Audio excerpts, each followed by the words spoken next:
जीवन कल्याण ट्रस्ट से ये एनजीओ है। इसके माध्यम से इन्होंने बहुत ज़्यादा समाज सेवा के काम किए हैं।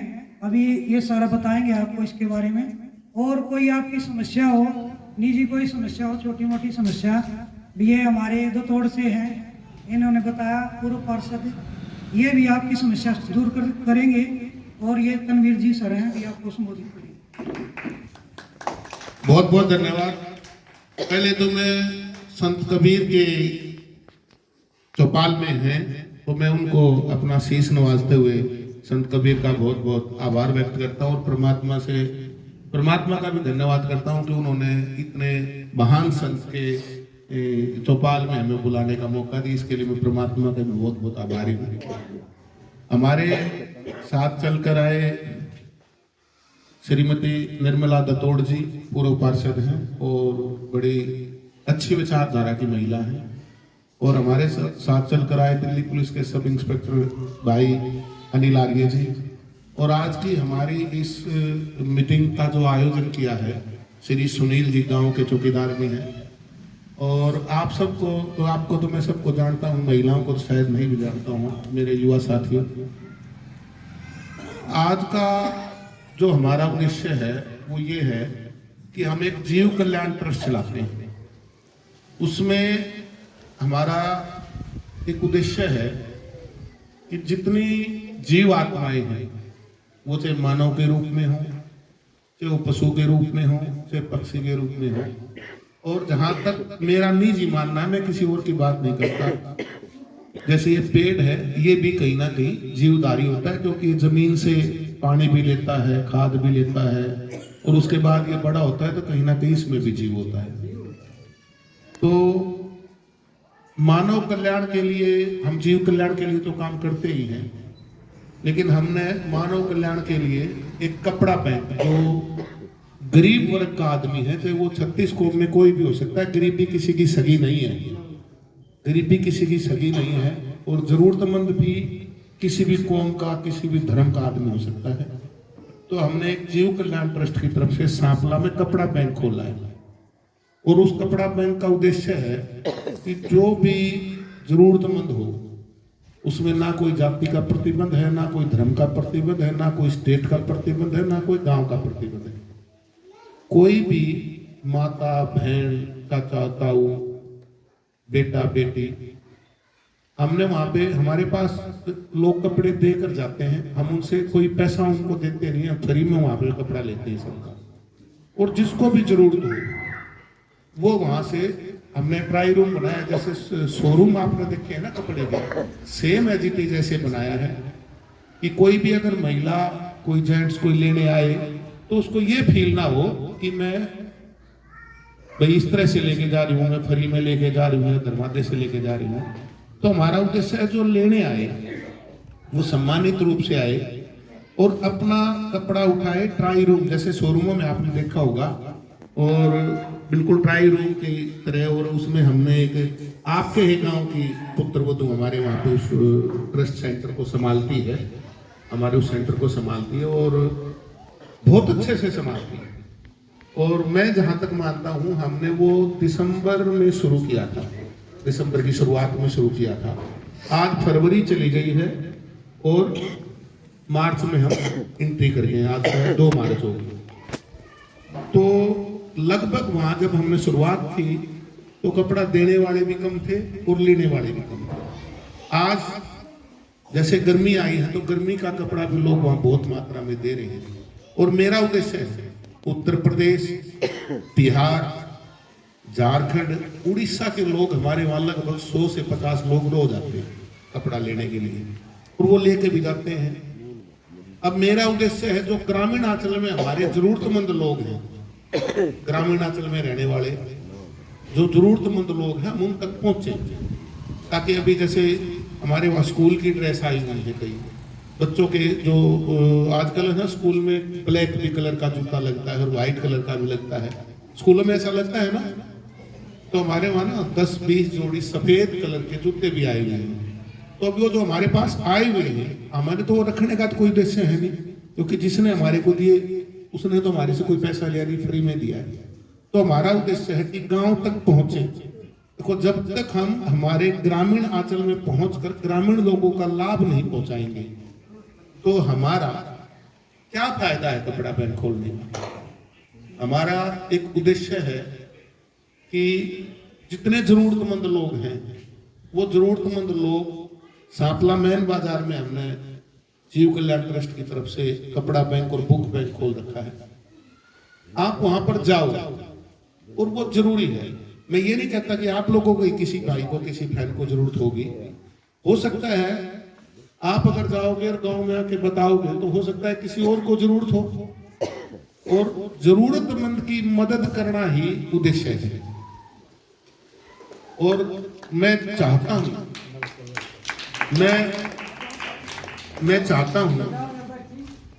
कोई बात नहीं ताऊ जी, मैं चाहता हूं कि जितने जरूरतमंद लोग हैं गांव में एक दूसरे को भी बताओ। जैसे एक दूसरे को बताओगे तो पता लगेगा। और इसमें कोई ये बात नहीं है कि आपका कोई वो फोटो उतारेगा या कोई वीडियो बनाएगा। जो लेने हमारे वहां जाता है उसका कोई ना तो वीडियो बनाया जाता है ना फोटो उतारा जाता है। मतलब आप अपनी मर्जी से लेकर आओगे। और जो हमारे पास देने आएगा, देखो कोई चीज तभी रनवे होती है, मतलब तब घूमती है तब उसमें लगातार कोई चीज आती भी रहे, कोई चीज जाती भी रहे। अगर हम खाली जाती रहे तो भी काम नहीं चलता, आती रहे तो भी काम नहीं चलता। तो इसलिए आपके गांव में जो जिन भाइयों के पास, जिन बहनों के पास एक्स्ट्रा कपड़े हैं, मतलब वो उनको नहीं पहनते हैं, वो किसी भी साइज के हों, बच्चों के हों, बड़े को हों, वो भी आप वहां पे दान देकर जाएं। और मैं किसी का नाम ले बगैर एक आपको बताना चाहता हूँ। एक महिला हमारे वहां कपड़ा दान देने आई और लगभग, जहां तक मैं मानता हूँ, उसके पास एक गठड़ी सी थी।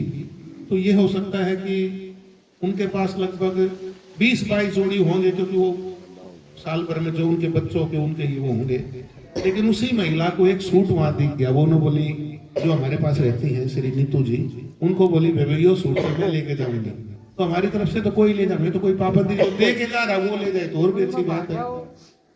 तो वो लेके गई और उसके बाद मैंने पूछा, बाद में उसका नंबर भी ले लिया था हमने, क्योंकि हम लेते हैं जैसे किसी के साइज का आज कपड़ा नहीं है, जैसे हमारी ये बहन जी आई इनके साइज का आज नहीं है, तो हम इनका साइज नोट करा लेते हैं और इनका नंबर ले लेते हैं। और जब हमारे पास आ जाता है उस साइज का तो हम फोन भी कराते हैं। हमारे ऑफिस से फोन आएगा कि बहन जी आपके साइज का आ गया, आपको अगर जरूरत हो तो ले जा सकते हैं। तो मैंने उस महिला को फोन करा के पूछवाया तो महिला रियलिटी में उस सूट को पहनती है। तो देखो भाई, इसमें कोई गरीबी अमीरी की भी बात नहीं है।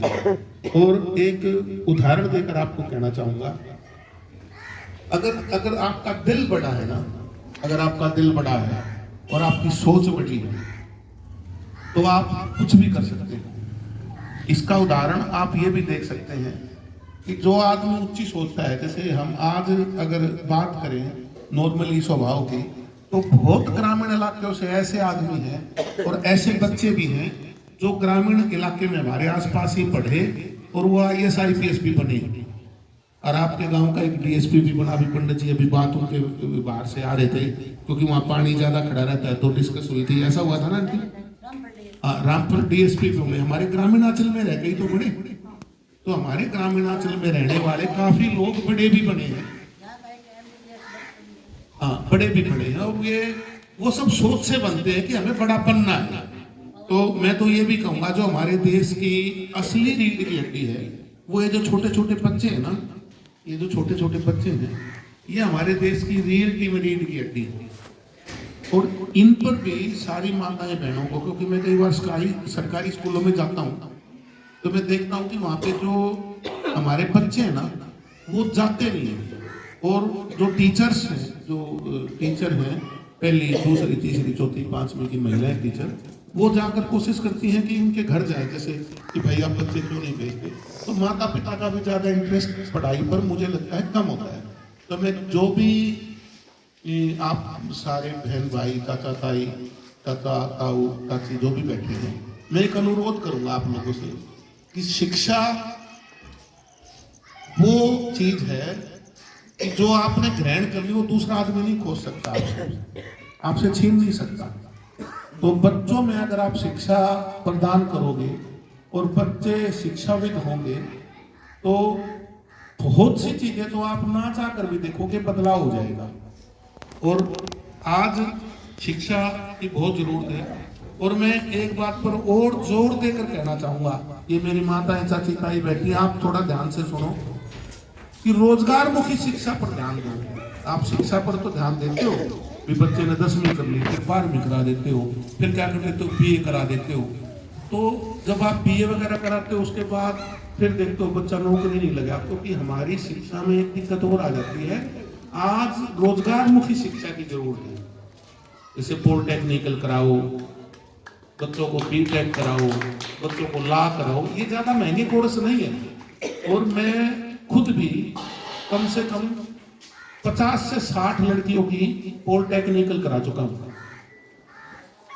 और 50 से 60 लड़कियों की पॉलिटेक्निकल करा चुका हूं।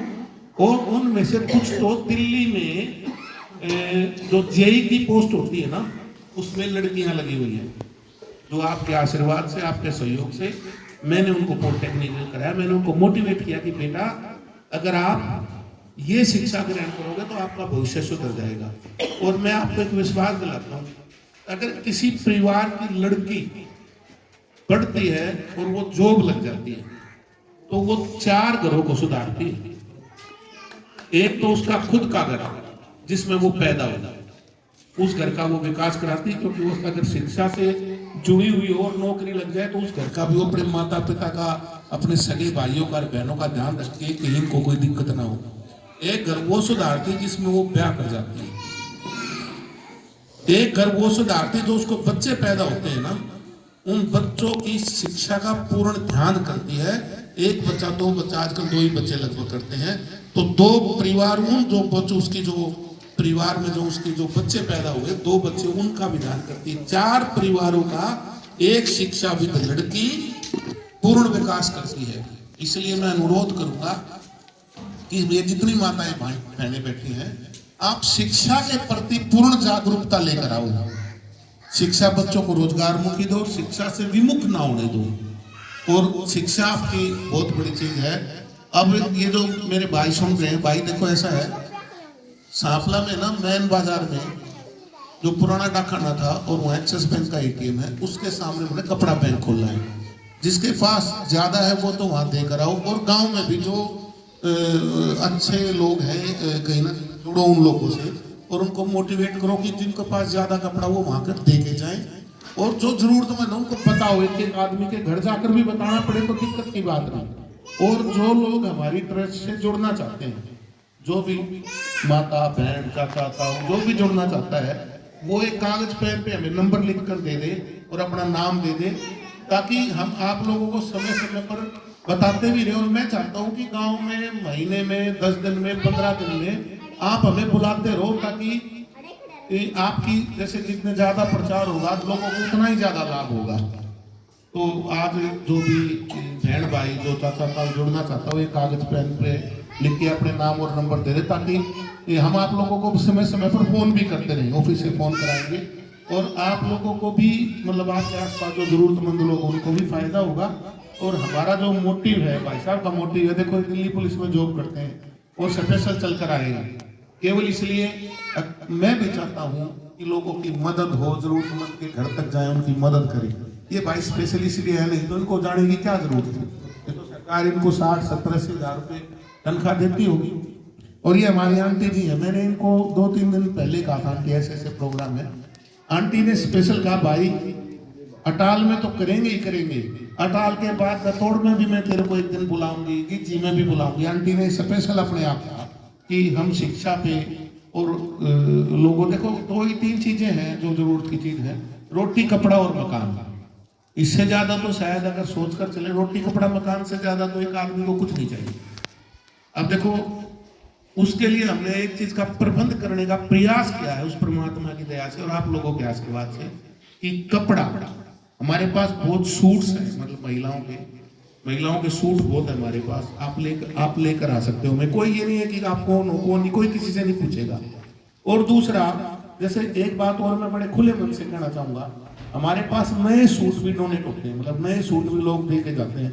जैसे ये पैंट कमीज होते हैं ना, जैसे कोई रिश्तेदारियों में देता है, और नए सूट जो होते हैं वो भी हमारे पास 50-60 सूट भी हैं और कुछ पैंट कमीज भी है। जैसे कई बार लड़की आ जाती है किसी घर की और कई बार हालात गरीब आदमी के हालात ऐसे भी होते हैं, उस लड़की को घर से अगर भेजना होता है तो सूट 1-2 सूट देने को नहीं होता। तो हमने उनकी विशेषता का भी ध्यान करते हुए, उनकी जरूरत का ध्यान करते हुए कुछ नए सूट्स जो है ना वो भी हमारे पास है। कोई इस तरह का कोई गरीब परिवार है जिसको जरूरत है वो वहां जाकर ला सकता है। वहां उसे आपने किसी की सिफारिश की जरूरत नहीं है। आपने ना आंटी जी को ये बताना है हम जावांगे जी, ना आपने मेरे को बताना है कि हम जावांगे जी, किसी से कुछ बात करने की जरूरत नहीं। सुबह 9 बजे से और शाम 6 बजे तक वो खुलता है। कई बार जैसे वो 10 बजे से और 5:30-6 बजे तक भी खुलता है।